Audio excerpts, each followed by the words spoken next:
Matthew 5:17 to 20. Jesus says, "Do not think that I have come to abolish the law and the prophets. I have not come to abolish them, but to fulfill them." Ano talaga ang kahulugan nito versus sa pinanghahawakan ng mga napakahigpit magpairal ng law? Literally, completely, absolutely. In action, in practice, did Jesus really fully submit to the Jewish law and scriptures and lead his followers to do the same?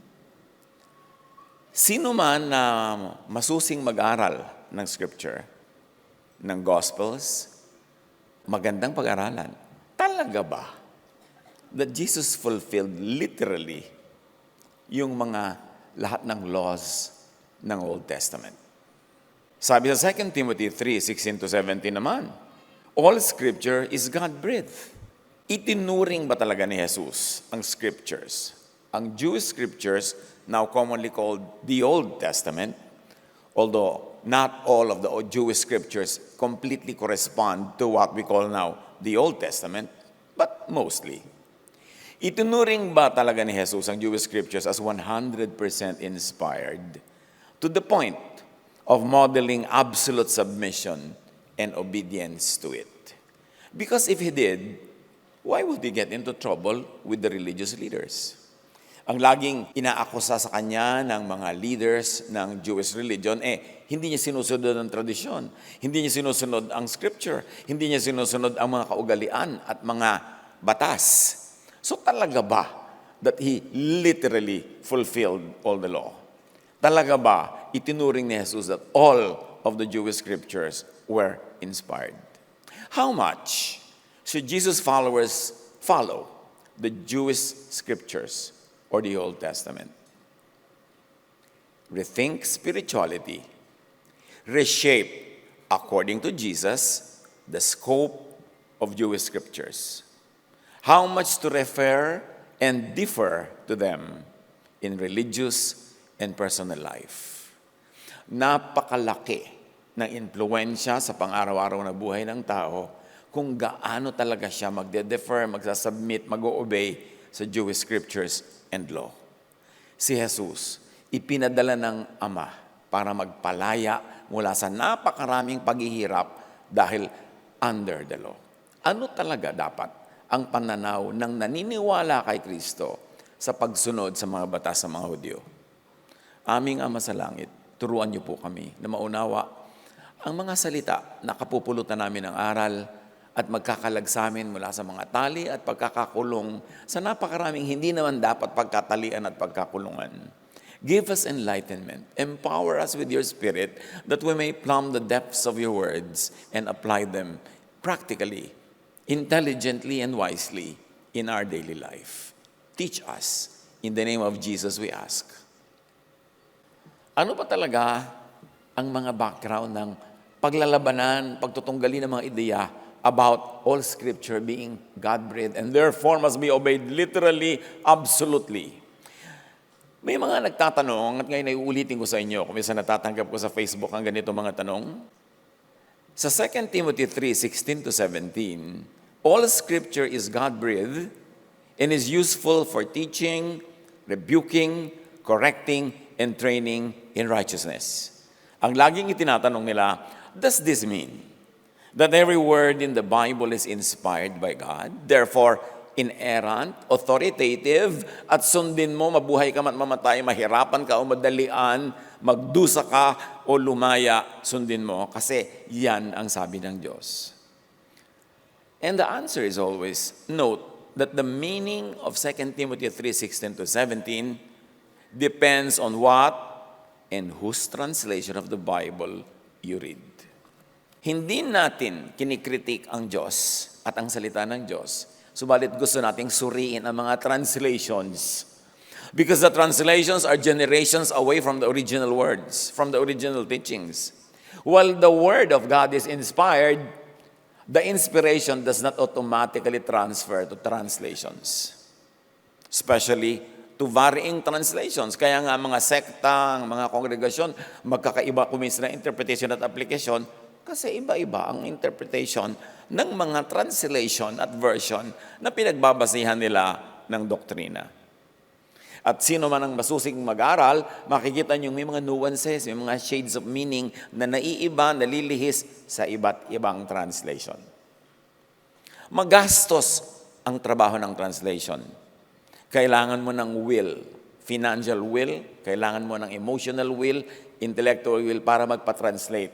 So sino nagpapa-translate? Yung mga talagang busilak ang pag-ibig sa katotohanan at meron din namang dahil meron silang mga theological agenda na gustong i-promote o i-preserve.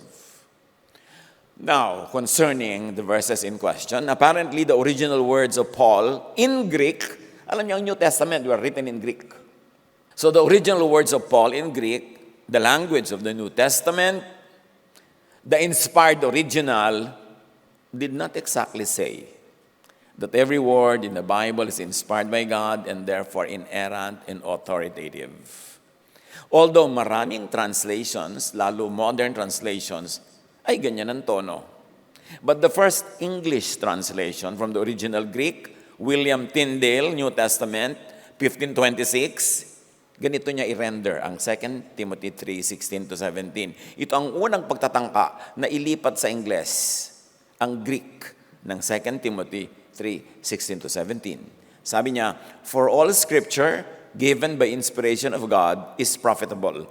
The parenthesis is mine. Hinihiwalay ko lang yung phrases ng sentence para mahimay natin yung relationship ng mga idea. So, for all scripture given by inspiration of God is profitable. Meanwhile, sabi ng isang modern version ng NIV, all scripture is God-breathed and is useful. Ibang-iba ang dating niyan.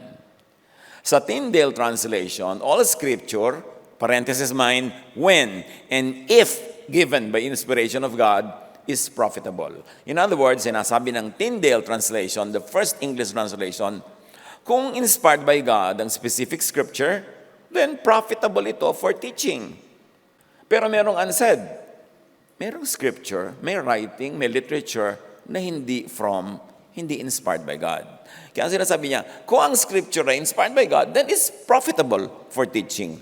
Pero yung mga modern translation, all scripture is inspired. Lumipat yung verb. Kaya yung mga serious mag-aral niyan, aralin nyo to, magandang pag-aralan. Napakaraming writings, writers, prophets, editors, redactors, and theologians na sumausaw. At patuloy na sumasawsaw sa translations ng scripture. Kaya lagi kong ipinapayo, magbasa kayo ng maraming translation. At least 3. Makahanap kayo ng middle line kasi may mga extremists yung ibang translations eh.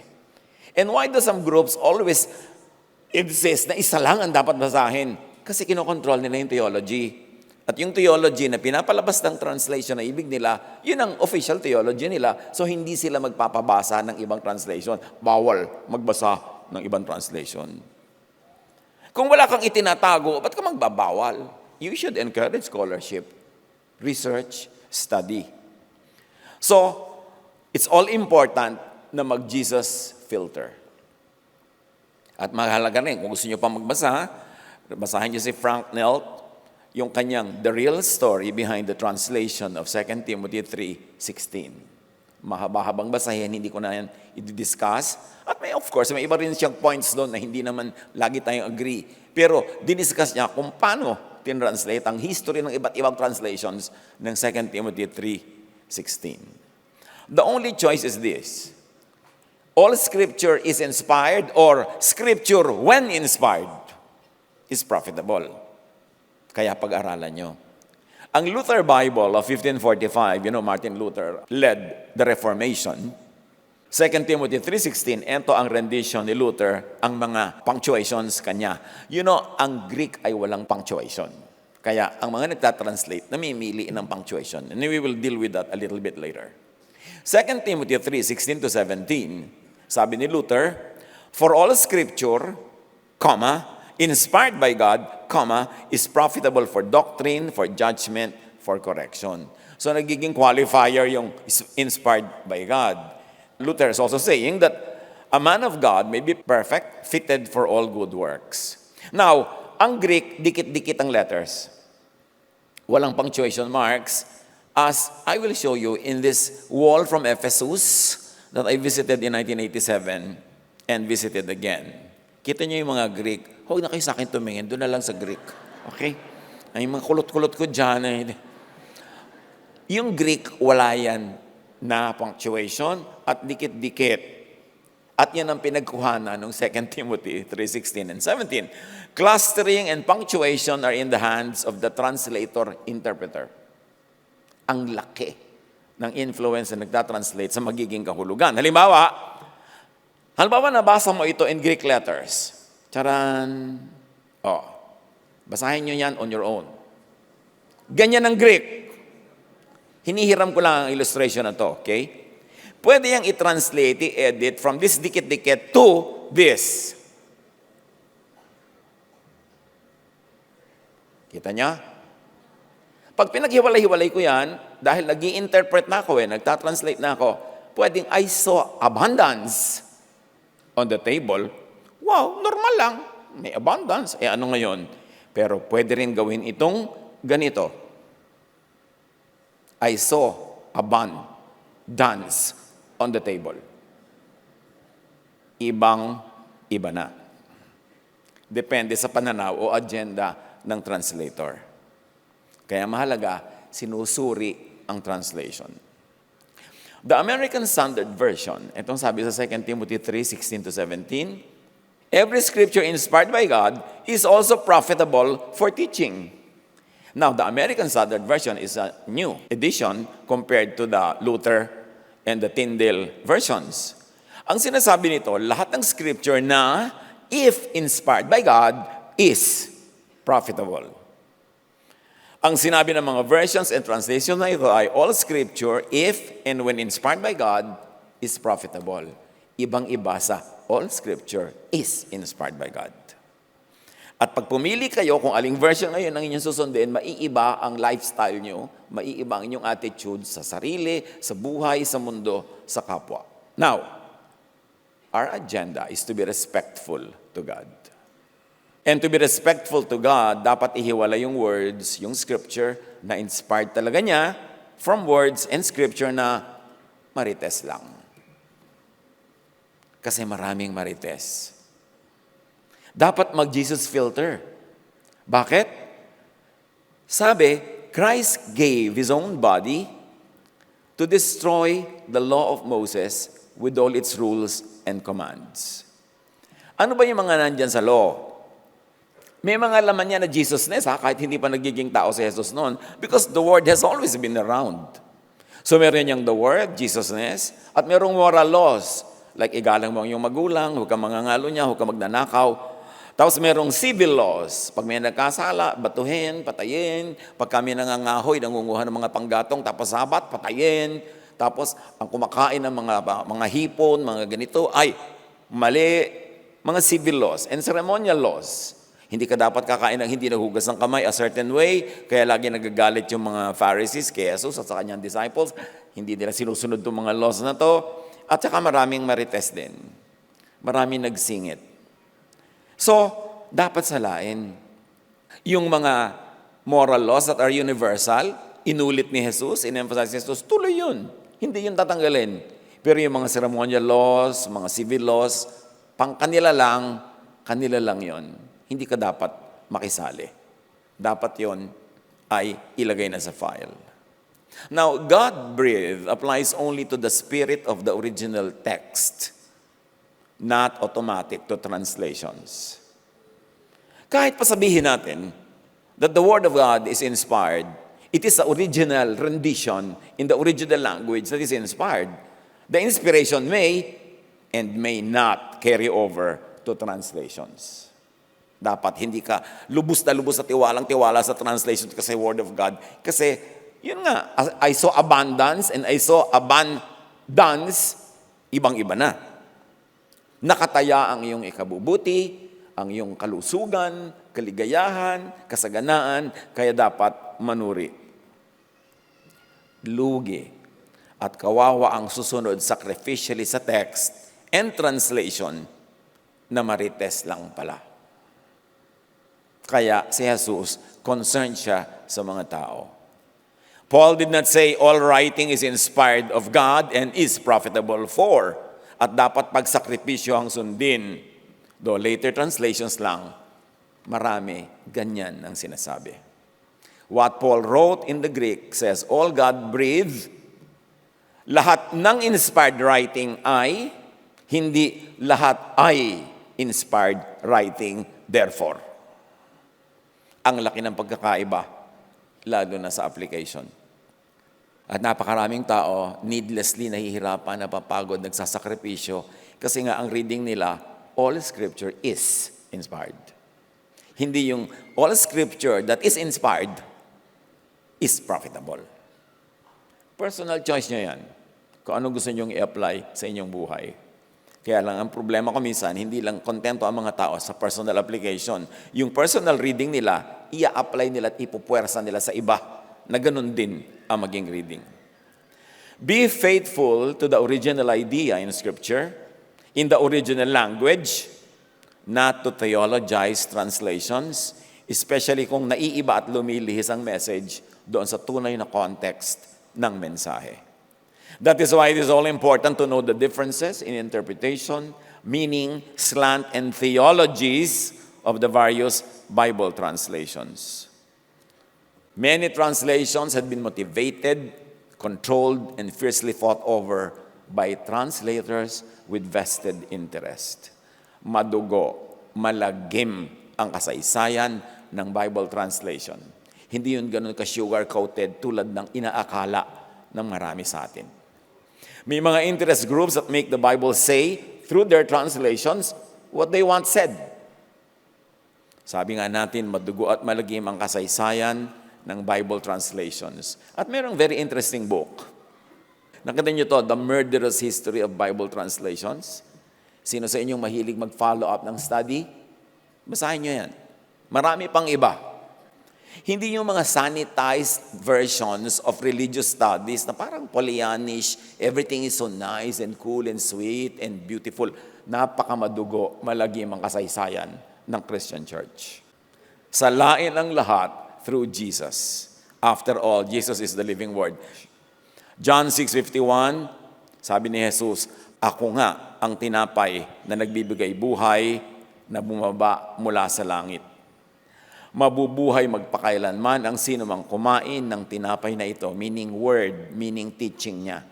Pag yung teaching ni Jesus ang kinain mo, magkakaroon ka ng buhay na walang hanggan, buhay doon sa kabila at buhay pa rin dito.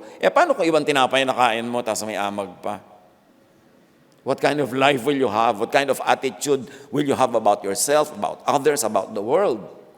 John 6:63, ang Espiritu ang nagbibigay buhay. Ang mga salitang sinabi ko sa inyo ay Espiritu at ito ang nagbibigay buhay. Yung sinabi niya, yung hindi sinabi ng mga Pharisees, ng mga teachers of the law, ng mga priests, sabi niya yung sinabi ko. Kung ang mga itinuturo at sinasabi ng mga religious leaders ng Israel noon ay kumpleto, tama, buo, maganda, bakit pa ipapadala ng Ama si Jesus? Ipinadala siya para itama ang mali, ituwid ang liko, liwanagan ang madilim, ibunyag ang mga kababalaghan na nangyayari sa likod ng mga bato ng templo. So, pinatay nila si Jesus. Kung wala namang dapat baguhin sa mga scriptures, wala namang dapat ibahin sa mga teaching, bakit pa dumating si Jesus? Para lang sabihin, repeat after the scriptures, repeat after the Jewish law. Bakit niya kailangan sabihin yun? Nandun na yun lahat.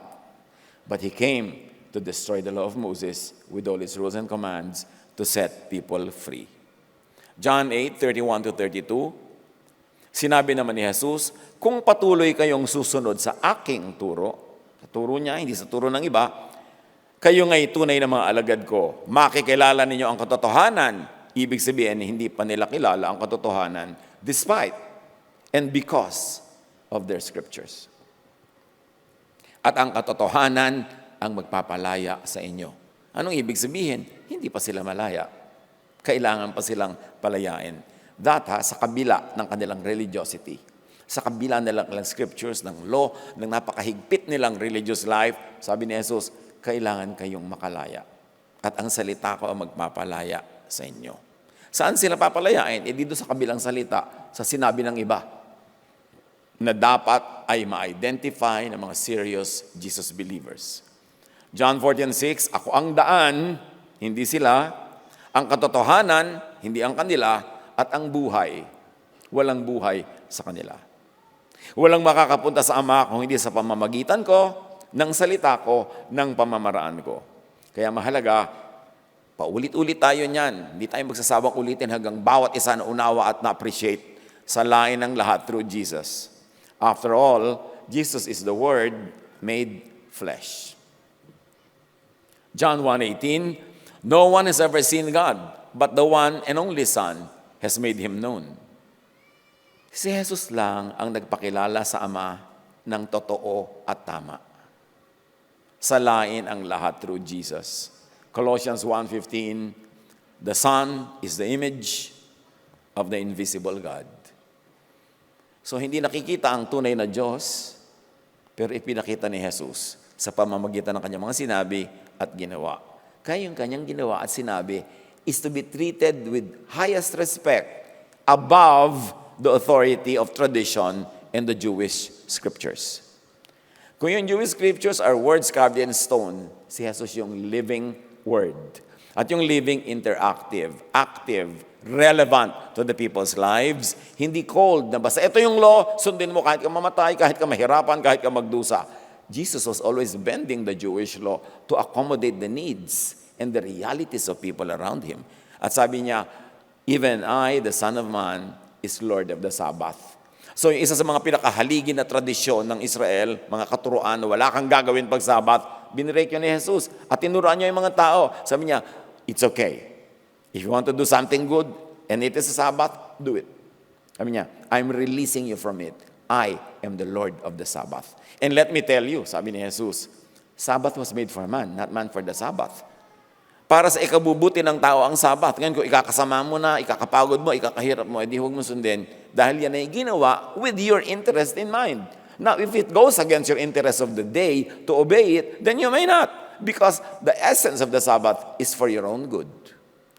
Kita niyo kung paano nag-practice Jesus ng lordship over the scriptures, lordship over the law, lordship over the traditions of Israel, and all this to love, to give people rest, to communicate to them the true gracious love of the Father in heaven that had been being miscommunicated by religion. Kasi ang pinapaint nila sa Diyos, mahigpit, lagi ka pinapatamaan ng kidlat, ipapakain ka sa lupa, ipapatuka ka sa ahas. And Jesus came and He says, what father, if his son asks for fish, will give him snakes? At may tinutukoy siya doon.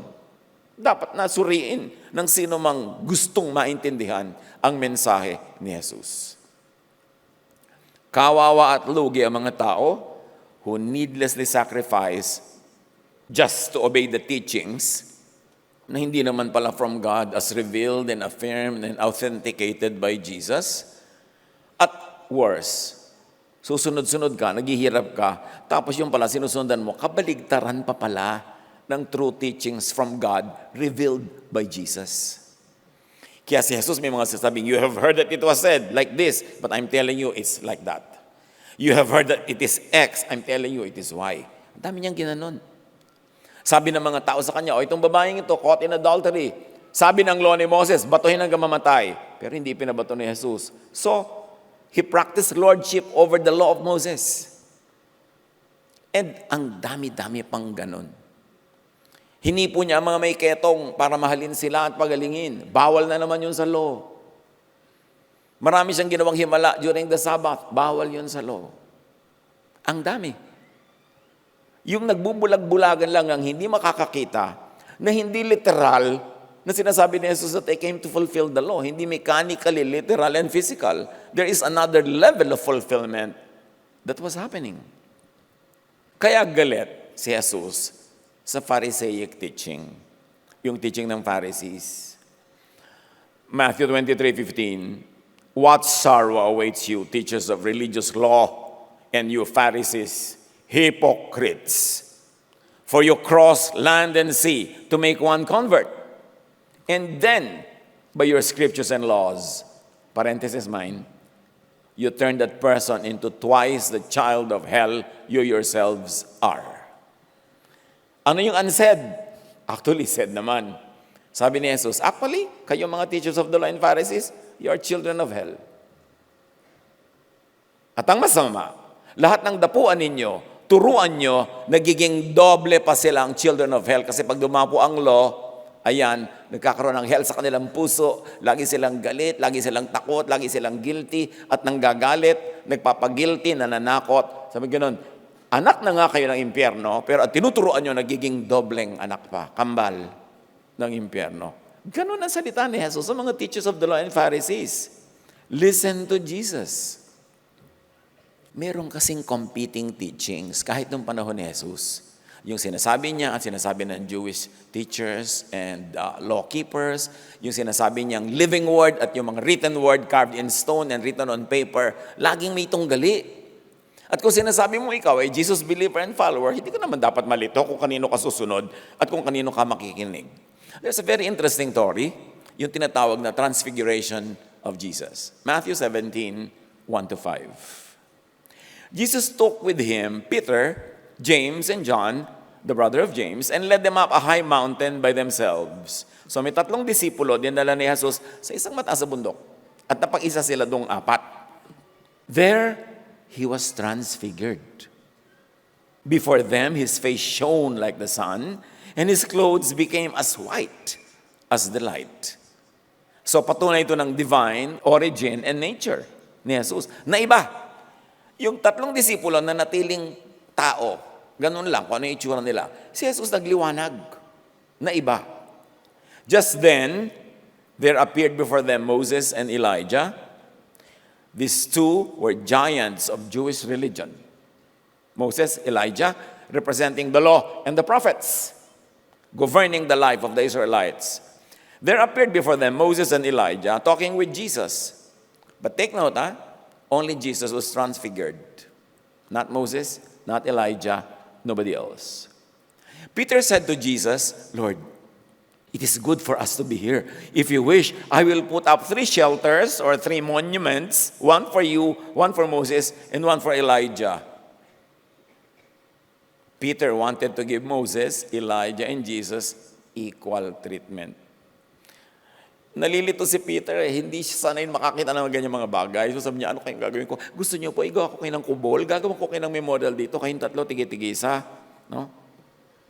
While he was still speaking, a bright cloud covered them, and a voice from the cloud, the voice of the Most High, the Father of Jesus, said, this, referring to Jesus, is my son, not Moses, not Elijah.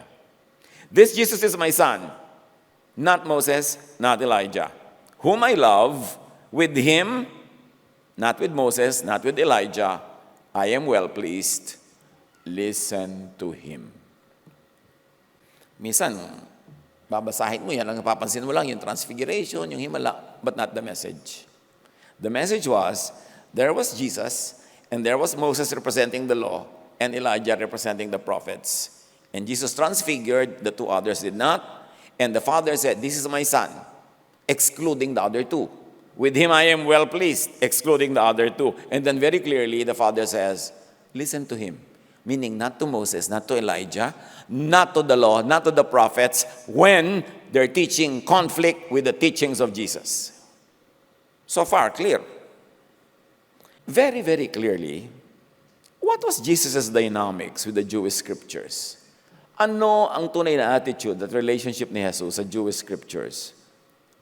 Hindi 100% itinuro at ipinairal, hindi 100% literally fulfilled ni Jesus ang scriptures or ang Old Testament. Sa katunayan, maraming baligtad.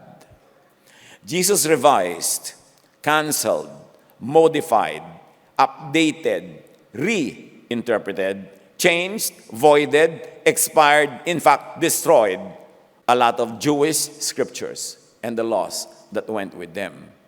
Kaya sabi ng verse, Christ gave his own body to destroy the law of Moses with all its rules and commands. Ephesians 2:14-15.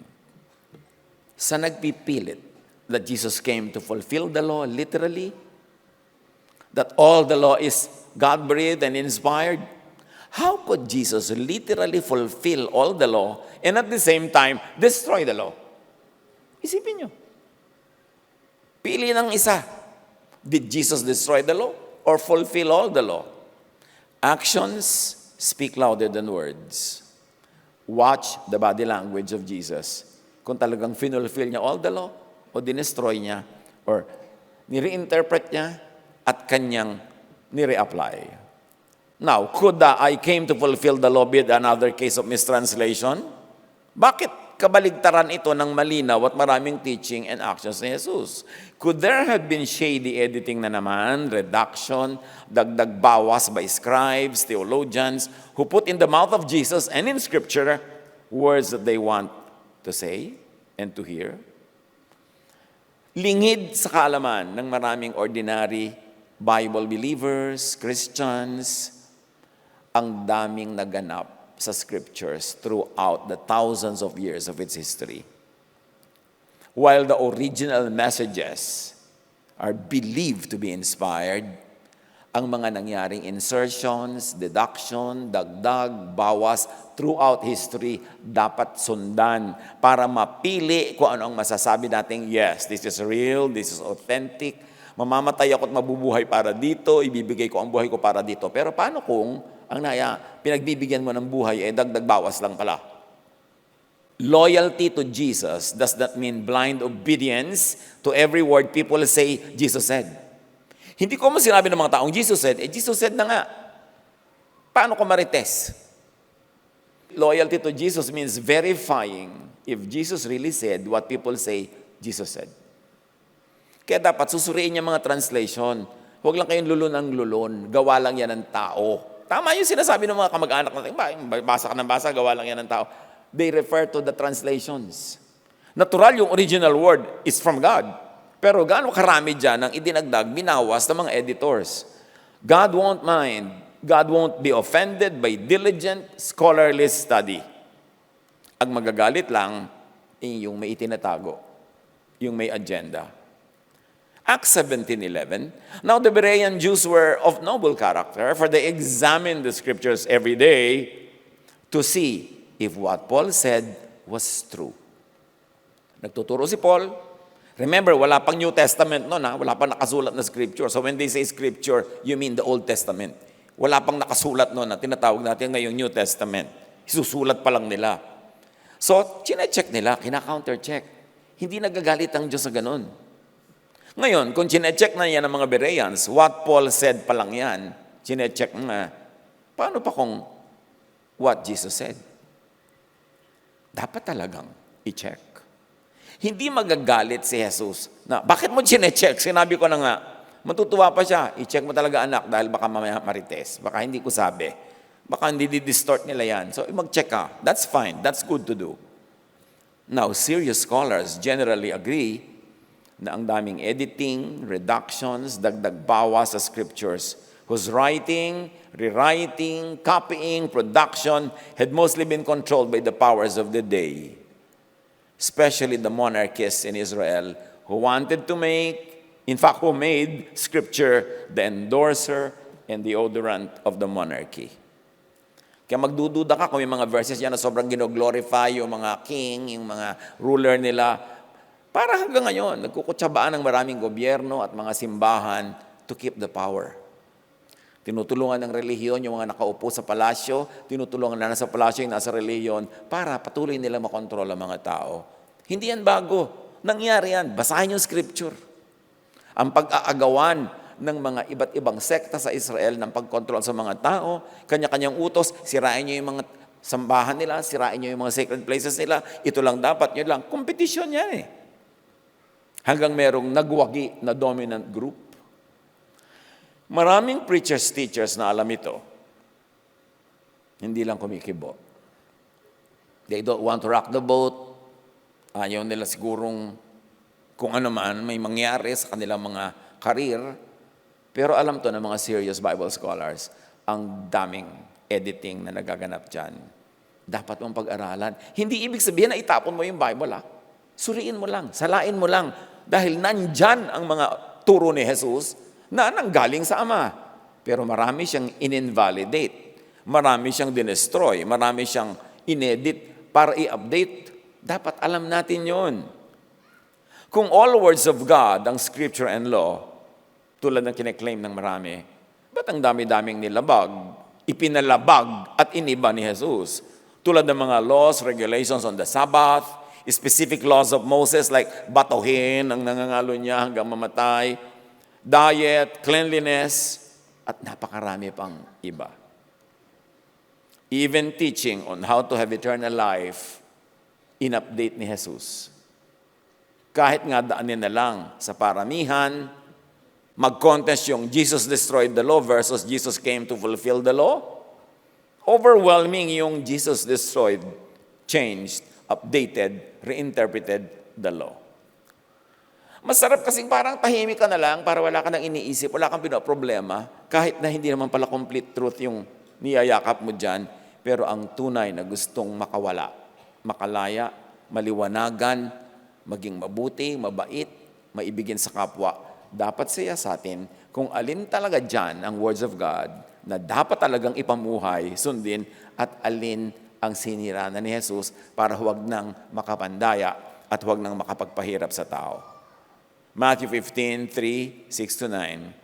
Jesus answered, "Why do you disobey?" Remember, pag may nakita kayong parenthesis, it's mine. It is a suggested amplification of what the verse could be contextually referring to. Why do you disobey the true God and follow your own teaching, meaning your own scriptures? You ignore God's true commands in order to follow your own false teaching. And you are nothing but show-offs. Isaiah the prophet was right when he wrote that the true God had said, eto daw ang sabi ng Diyos. Sabi ni Isaiah, "All you praise me with your words, but you never really think about me. It is useless for you to worship me when you teach rules made up by humans." At ang kausap dito were the religious leaders of Israel. Nagtuturo sila ng mga batas na invento lang nila, invento lang ng tao, hindi talaga galing sa Diyos. Kayo ba naranasan niyo ng mga kapatid na may nababasa kayo, tapos parang nagtatakip, bakit naman ganito ang Diyos? Ang cruel-cruel. Bakit naman ganyan? Bakit naman ganun? Ayaw mo lang magtanong kasi nagmumukha ka tuloy na erehe at pulibustero. Baka magmukha kang heretic. Pero in your heart of hearts, may tanong ka rin. Kasi dapat naman talaga magtanong. At eto na mismo, sinabi na, you teach rules made up by humans. Your doctrines, your scriptures are only man-made. Sayang naman, lugi naman. Kung ang mga tao isakripisyo ang pag-ibig, isakripisyo ang karir, isakripisyo ang buhay at kaligayahan sa pagsunod ng mga man-made lang pala. Kaya dapat alamin. Now, this is echoed by Paul in Colossians 2. Therefore, sabi ni Paul, do not let anyone judge you based on their scriptures or standards, by what you eat or drink, or with regard to a religious festival. Trabaho kasi ng mga Pharisees yan, i-judge ka kung anong kinakain mo at hindi, umaattend ka ba ng piyesta, ng festival o hindi, kinakain mo ba ito o yun. Sabi niya, regarding a new moon celebration or a Sabbath day, don't let anyone judge you on these issues, sabi ni Paul. Since you died with Christ to the elemental spiritual forces of this Jewish world, why as though you still belong to the Jewish law-based world? Do you submit to its rules, to its strict scriptures and laws? Ang mga sinasabi ng mga scripture na yan, do not handle, do not taste, do not touch. These rules are based on merely human, not from God, not divine, human commands and teachings. You see, Paul was very clear. Bakit kayo, na kay Kristo na kayo, nagsasubmit pa kayo sa Jewish law na ang daming bawal? Mga bawal na tao lang naman ang nagbawal, hindi naman talaga Diyos. Kasi kung talagang Diyos ang nagbawal niyan, itutuloy yan ni Jesus. Susundin. Pero bakit sinabi niya, malaya kayo dyan, ang inyong sundin? Kasi alam ni Jesus, hindi galing sa Diyos. Review. Suriin ang pagiging Bible-based ni Jesus. Suriin ang pagiging Bible-based ng Jesus-centered so-called Christianity. Today, to move away from Pharisees to Jesusness, we all have to rethink spirituality. We have to rethink. Huwag lulon ng lulon. Tanggap ng tanggap. Baw ng baw. Amen ng amen. Suriin. Kasi nakataya ang iyong buhay dito at sa kabila. Nakataya ang iyong ikabubuti, ikaliligaya, ikagiginhawa, pati ng iyong mga mahal sa buhay. Nakataya ang iyong buong pananaw, how life should be lived. So dapat pag-aralan. Huwag matakot at magilting nag-aaral. Gusto yan ni Jesus. Because truth sets free. Ang gusto lang na manatili tayong mangmang ay yung mga itinatago. Yung mga gusto tayong kontrolin. Pero kung walang itinatago, sige, study kayo, mag-aral kayo. Pero pag sabi, huwag kang makikinig kay ganito, huwag kang magpabasa nun, gusto ko lang niyang kontrolin. Lalong sinasabi, huwag kang makinig, lalo kang makinig. Sinasabi, huwag mo yung basahin, lalo mong basahin. Kasi may itinatago sa'yo. May sarili kang utak. Dapat gamitin mo yan. Redefine, according to Jesus, the scope of Jewish scriptures. In other words, get from Jesus the cue. Ano ang treatment ni Jesus sa verses na ito? Dapat yun din ang treatment mo. Anong treatment ni Jesus sa law? Sa mga katuruan na yan, dapat yun din ang treatment mo kasi you believe in Jesus. Now, mahalaga, suriin the Christian's attitude toward the Jewish scriptures. Naniniwala ka kay Jesus, follower ka ni Jesus, ano dapat ang attitude mo sa Jewish scriptures? Dapat katulad ng attitude ni Jesus. Ang bawat verse, utos, at bawal ba sa Bible ay dapat sundin ng lahat ng tao sa lahat ng panahon at lugar kahit hindi bagay at nakakabuti sa particular individuals or groups. Kasi pag sinabi mong all scripture is God-breathed, dapat sundin, bakit ang dami mga mahihigpit na Christians pero kumakain ng alimango? Bawal din yun. Ba't kumakain ng hito o hipon? Bakit kumakain ng pork? Namimili lang sila kung alin yung susundin at kung alin ang hindi. And usually, ang gigil na gigil silang dapat ipatupad yung may mga kinalaman sa mga sexual behavior, may kinalaman sa social behavior. Pero yung mga ganyan, katulad ng diet, kahit ng mga pusakal na napakahilig sa scripture, kumakain din naman, binabawal ang Leviticus. Manuri tayo. Kailangan, we take note na ang Old Testament ay Jewish scriptures. Hindi siya Christian scriptures. Bakit napasali ang Old Testament, so-called, or more correctly, yung Jewish scriptures into the Christian scriptures? Sinali lang yan ni Emperor Constantine. 300 taon na hindi yan kasali. Nung panahon ni Constantine, kinonsolidate niya ang mga Kristiyano sa Roman Empire at nagpa-translate siya at nagpalimbag siya ng mga scriptures na kumakalat noon among Christians at yun ang naging New Testament at ipinasali niya sa kanyang koleksyon yung Jewish scriptures sa isang volume. So tinawag tuloy na Old Testament, New Testament. Wala namang Old Testament. The Jews have no New Testament. Sa kanila, isa lang yung Testament, yung kanila lang. Pero para sabihin mong Old and New, parang magkakambal, parang magkasunod. At yon ang naging theologizing ng Christianity from then on. Piliting mag-combine yung Old at New, yung Law at Grace, yung Moses at Jesus, kaya hanggang ngayon lito. The Old Testament ay Jewish scriptures. Kasulatan nila, gawa nila, para sa kanila. At sino man na hindi nila kalahi, kabilang, na nagbabasa nito, ay nakikibasa lang. Lumugar, huwag daigin pa ang ancient Jews sa Jewishness. Sundan ang halimbawa ni Jesus. Ngayon, be watchful. Kahit na tinatawag na New Testament, ay maraming carry over ang Jewish scriptures and law kasi may mga Pharisees na sumapi sa sumisibol pa lamang na Christianity at pinilit i-cross over, i-carry over ang Jewish law that Jesus sacrificed His life to destroy. And sadly, these Pharisees that infiltrated the Christian church succeeded. Recorded yan, documented. And let me cite at least one case. Acts 15, 1-21, hindi ka lalayo. Sa Bible ka, may reference kung paano na-infiltrate ng Pharisees ang Jesusness. Certain people came down from Judea to Antioch and were teaching the believers, unless you are circumcised according to the custom taught by Moses, you cannot be saved. Imagine this, meron kayong evangelism class, salvation class. Ngayon, tulian ang gagawin natin. Kasi sabi nila, you cannot be saved unless you are circumcised. Yan ang sinasabi ng law of Moses. Yan ang salvation sa kanila. This brought Paul and Barnabas into sharp dispute and debate with them. Noon pa, pinagdedebatehan na yan. Nasa Book of Acts pa. So Paul and Barnabas were appointed to go up to Jerusalem to see the apostles and elders about this question. When they came to Jerusalem, they were welcomed by the church. Then, some of the believers who belonged to the church, read. Hina naman, read. Yes. Some of the believers who belonged to the party of the Pharisees, still practicing Pharisees inside the Christian church, stood up and said, the Gentiles must be circumcised and required to keep the law of Moses. Imagine, Jesus came to destroy the law of Moses, to set people free from the law of Moses. Then right inside the Christian church in Jerusalem, the Pharisees who had become influential inside the Christian church were saying, keep the law of Moses, circumcise the Gentiles.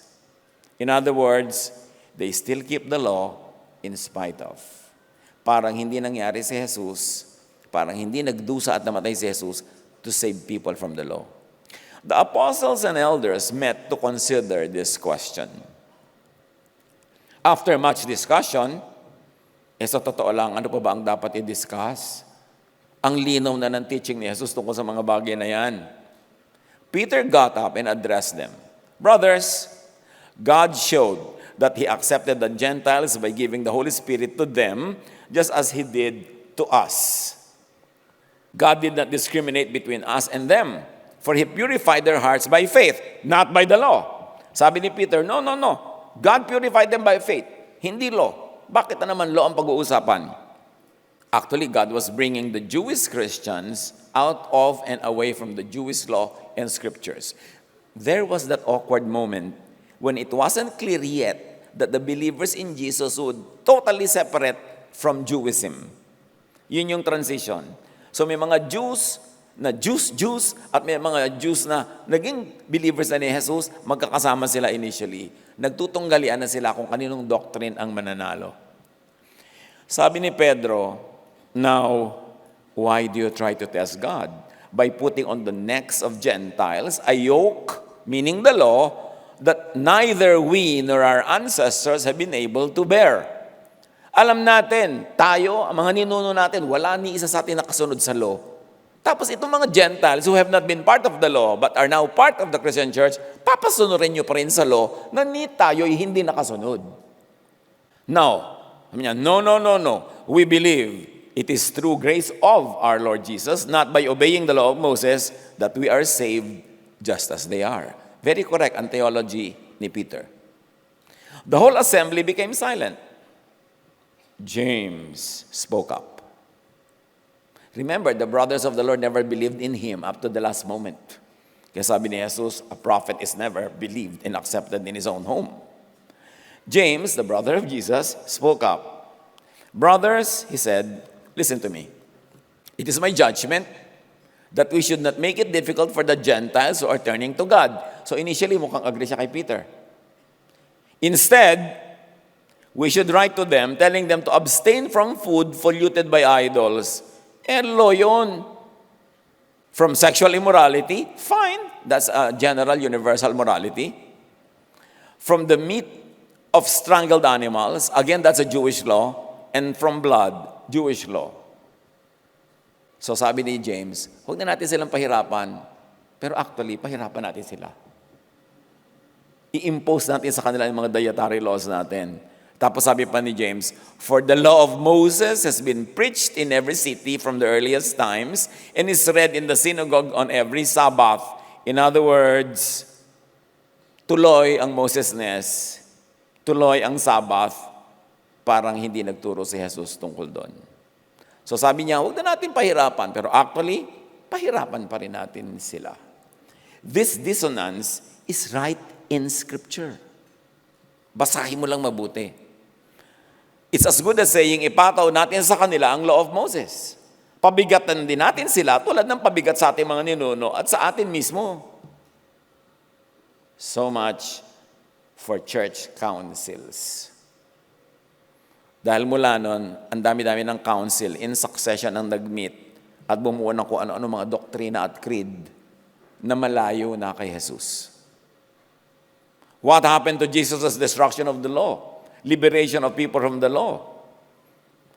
Mark 7:14-19, sabi ni Jesus, remember, ang pinag-uusapan ko, anong hindi pwedeng kainin.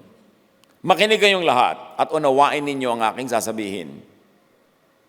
Hindi nagiging marumi ang isang tao dahil sa pagkain pumapasok sa kanyang bibig, kundi sa lumalabas dito. Makinig ng may pandinig. Hindi ba ninyo alam na hindi nagiging marumi ang isang tao dahil sa pagkain ipinapasok niya sa kanyang bibig, sapagkat hindi naman yun pumapasok sa kanyang puso, kundi sa tiyan, at pagkatapos ay idinudumi. Sa ganitong paraan, hindi ko parenthesis to ng verse.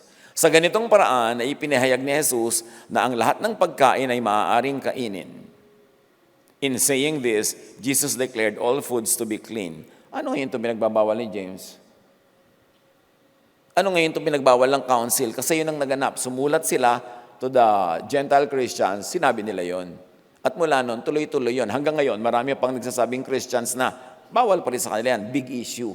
Parang hindi pinalaya ni Jesus. Parang hindi sinabi ni Jesus that all foods are clean.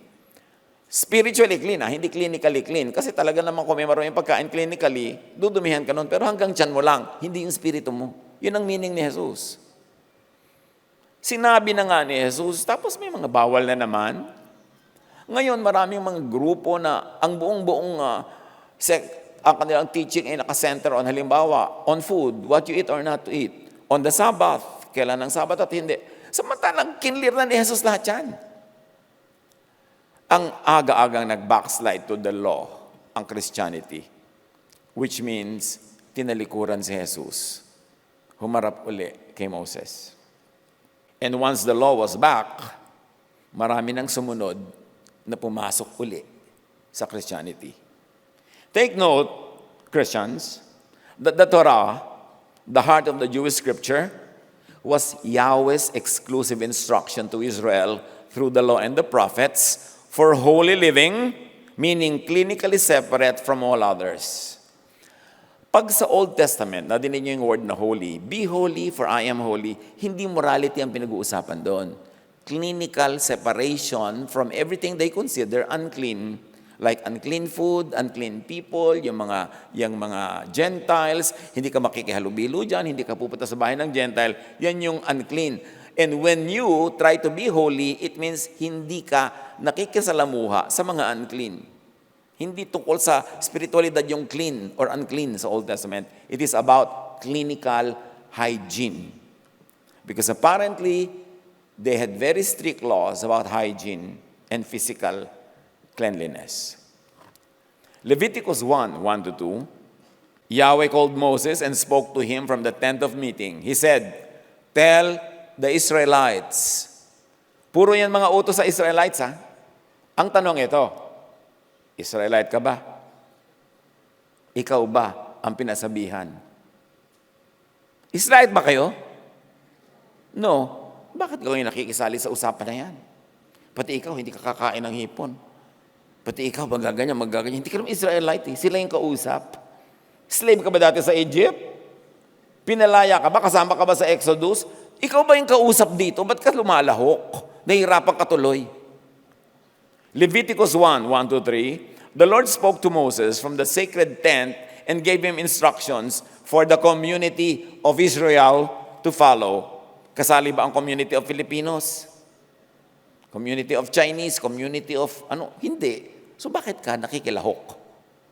Kanila yan.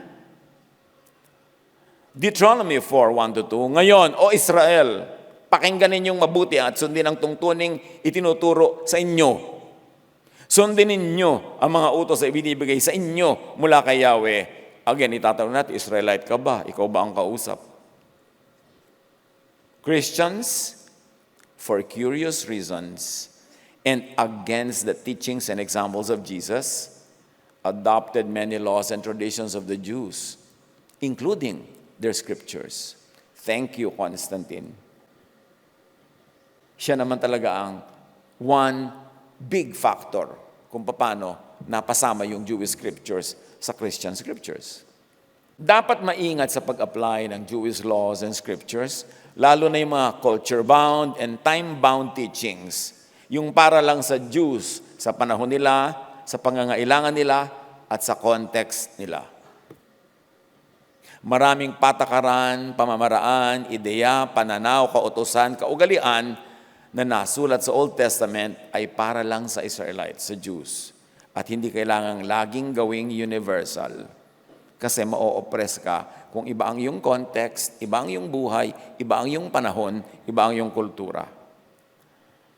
Lalong dapat mag-ingat kung ang application would be unloving, unkind, cruel, painful, or gravely disempowering and disadvantageous. Kasi ang dami, pag sinunod nila yan, nadi-disempower ka, nawi-weaken ka, nakakawawa ka, naaapi ka. Yung mga kautosan nila, susundin mo ngayon, hindi naman sa'yo inutos, hindi bagay sa'yo. At pinakamahalaga sa lahat, suriin, dahil baka yung sinusunod mong utos ay kontra sa turo ni Jesus. Ancient Israel was consecrated to become a nation much unlike her neighbors. Much of the commands of the Old Testament are ethnic, culture-specific, and time-bound.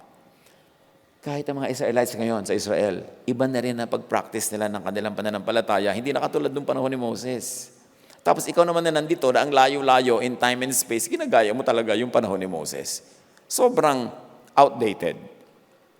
Leviticus 10:10-11, teach the Israelites all the laws that Yahweh gave them through Moses. So again, ang itatanong mo, Israelite ka ba?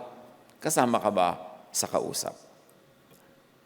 And very interestingly, Jesus called the Jewish scriptures your, not our, scripture and law.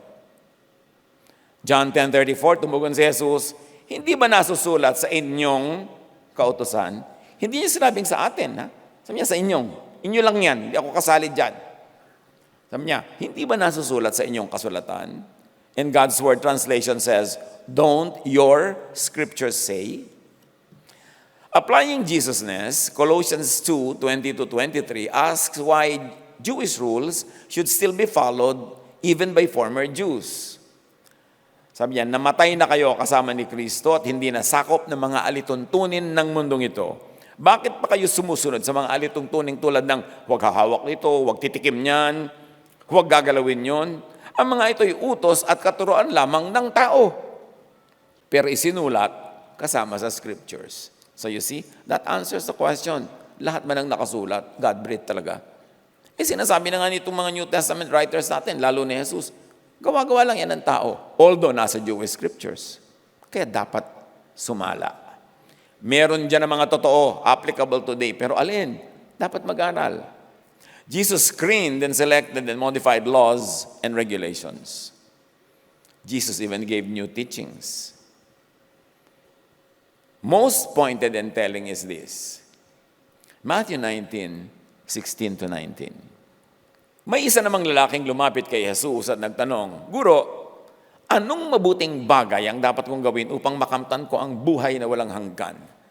The big question, eternal life. What should I do to inherit, to have eternal life? It's a big issue. Kung nais mong magkamit ng buhay na walang hanggan, sabi ni Jesus, sundin mo ang mga utos ng Diyos. Alin sa mga yon? Ang dami kasing utos, di ba, na nasa scripture. Alin sa mga yon? Tanong niya, sumagot si Jesus. Huwag kang papatay, huwag kang mangangalunya, huwag kang magnanakaw, huwag kang sasaksi ng walang katotohanan, igalang mo ang iyong ama at ina, at ibigin mo ang iyong kapwa gaya ng pag-ibig mo sa iyong sarili. Very interesting answer ni Jesus. Nang tanungin siya kung ano ang daan tungo sa eternal life, hindi binanggit ni Jesus ang distinctly religious, sectarian, and Jewish commandments. Di niya sinali. Omitted. Ang binanggit lang niya ay ang sectarian neutral commandments tungkol sa mabuting pakikipagkapwa. Bakit may puwera? Church, aral-aral naman dyan. Kailangan mag-aral. Anong sinabi, anong hindi sinabi? Kasi kung malakas ang sinabi, malakas din ang hindi sinasabi. Silence is speech. Matthew 28:18-20, lumapit si Jesus at sinabi sa kanila, ibinigay na sa akin ang lahat ng kapangyarihan sa langit at lupa. Kaya humayo kayo, gawin yung mga alagad ko, hindi ni Moses o ng prophets or ng teachers of the law and Pharisees, ang mga tao sa lahat ng mga bansa. So napakahalaga. Bautismuhan niyo sila sa pangalan ng Ama at ng Anak at ng Espiritu Santo. Wala si Moses, prophets, priests, teachers of the law, and Pharisees. Jesus was ushering in a new world order. At huwag niyong hayaang takutin kayo ng takutin ng mga Pharisees na matakot sa New Age. Hindi naman ito New Age. New World Order. At talagang si Jesus nagdala ng new spirit, new wine skin, new covenant. Huwag matakot sa new. Dumating si Jesus para dalhin yung new. At sabi ni Jesus, turuan niyo silang sumunod sa lahat ng mga utos ko. Utos ni Jesus. Tapos ano ang itinuturo ng mga Christian churches ngayon? Kaninong utos? Lalo na kung kabaligtaran pa nga ng utos ni Jesus. At sabi niya, tandaan niyo, ako ay laging kasama niyo hanggang sa katapusan ng panahon. Mark 1:40-42 at iba pa, marami mga references. But we see, Jesus voided Jewish cleanliness, holiness, and separation laws.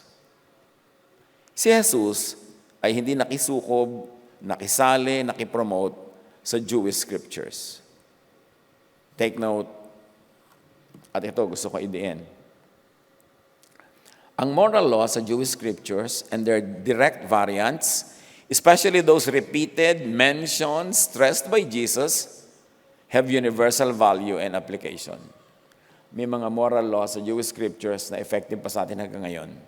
Lalo yung mga inulit, binigyang diin, ni-refer ni Jesus, tuloy yun. Tulad nung sinabi niya, itong 6 na commands na binanggit niya, tuloy lahat yan. Hindi naman lahat kinancel Pero may mga kinancel, kaya dapat mong alamin. Ang tribal, national, religious, ceremonial, and civil legal laws of ancient Israel ay para lang sa kanila. Kaya yung batuhin mo ang anak mo dahil hindi na siya virgin, sila lang yon. Batuhin mo yung nangahoy na kumuha ng mga firewood during the Sabbath, kanila lang yon. Batuhin mo ang ganito at ganon, kanila lang yon. So dapat mong inihiwala yun kasi baka hinihirapan mo yung buhay mo, tapos hindi ka naman pala dapat maghirap dahil hindi naman para sa'yo. At dahil talagang mostly pang Jews lang ang Jewish scriptures, ang laking revision of doctrines and practice ang kailangan gawin ng maraming non-Jewish naman na Christian church groups na wagas samang angkin at makisangkot sa Jewish scriptures and laws at todo-todo kung maki-Jewishness. Dinaig pa ang mga Hudyo sa Israel sa pagiging Hudyo. Romans 9:30-32, what then shall we say? That the Gentiles who did not pursue righteousness have obtained it, a righteousness that is by faith. But Israel, who pursued a law of righteousness, has not attained it. Why not? Because they pursued it not by faith, as if it were by works. They stumbled over the stumbling stone. Mabuti pa yung mga hindi Israelite, nakatagpo ng kaligtasan kay Jesus.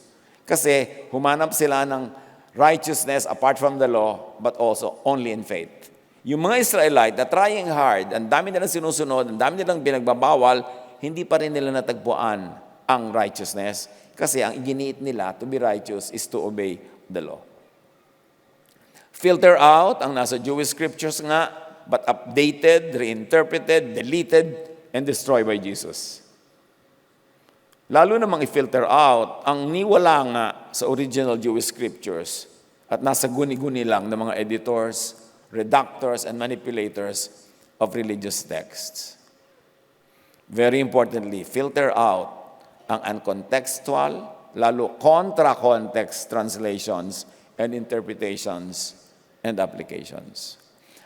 What we're saying is a mouthful. Ang dami-dami nito. Kailangan balikan nyo to, reviewin, kasi mahirap absorbe ng 100 lang. Ulit-ulitin nyo mga 99 times. Jesus simplifies and makes practical the demands of the law of Moses and the prophets. Matthew 7:12, so in everything, do to others what you would have them to do to you. This sums up the law and the prophets. Gawin mo sa kapwa mo yung gusto mong gawin nila sa'yo, yun na yun, nasunod mo na yung law, huwag ka na magdetalye. Jesus narrows down the whole law into its spirit and true intent, which is love. Kung sunod ka ng sunod ng law, tapos sa pagsunod mo, hindi ka nagiging loving, you are missing the point. Kasi dapat ang resulta niyan, love, and maging loving ka. Matthew 22:37-40, Jesus answered, love the Lord your God with all your soul, heart, and mind. This is the first and most important commandment. The second most important commandment is like this one, and that is, love others as you love yourself. All the law of Moses and the books of the prophets are based on these two commandments. So when you love God, then you love others, it's equal to or greater than obeying all the Jewish laws, which you cannot obey. So never be unloving, unkind, harsh, and cruel, or violent and hurtful, and murderous, just to obey the law of Moses, which sadly is what happens. Marami mga church people nagiging unkind, cruel, hurting, dahil sabi ng law. Kailangan mambato, kailangan batuhin kita. Kailangan kitang itakwil, kailangan kitang sipain, kailangan kitang ipahiya. This disobeys Jesus. So never be holy and righteous in the sense of the Jewish law while breaking the only law and command of Jesus, which is love. Paano po ba malalaman kung tama ang interpretation? Pag ang resulta ay loving. Naging mapagmahal ka, nagmahalan kayo, tama ang interpretation nyo. Kasi love is the test. Rethink spirituality. Lalo kang tagal-tagal ba ng born again, 5 years, 10, 15, 20, 30, 35, dapat maintindihan mo naman kung sino talaga si Jesus, ano talaga yung teaching niya, at ano dapat ang talab nun sa buhay mo. Rethink the scope of Jewish scriptures according to Jesus. Galatians 4:4-7, God sent His Son, born under the conditions of the law, that He might redeem those who have been kidnapped by the law. This is a modern translation. That's why the words are very updated. Sabi niya, si Jesus, born under the conditions of the law. Yung iba naman, akala nila, Jesus was born under the law. Therefore, Jesus obeyed the law. Therefore, let's obey the law. Maling reading. Jesus was born under the conditions of the law to understand those who are suffering under the law, so that He might redeem those who have been kidnapped by the law. Thus, we have been set free to experience our rightful heritage. And Galatians 5:1, sabi ni Paul, so Christ has truly set us free. Now make sure that you stay free and don't get tied up again in slavery to the law. Pinalaya ka na ni Jesus, tiyakin mong mananatili kang malaya at huwag na huwag ka nang magpaalipin pa uli under the law. In other words, sambahin si Jesus, hindi ang Jewish law. Kasi marami, ito na ngayon ang pinopoon.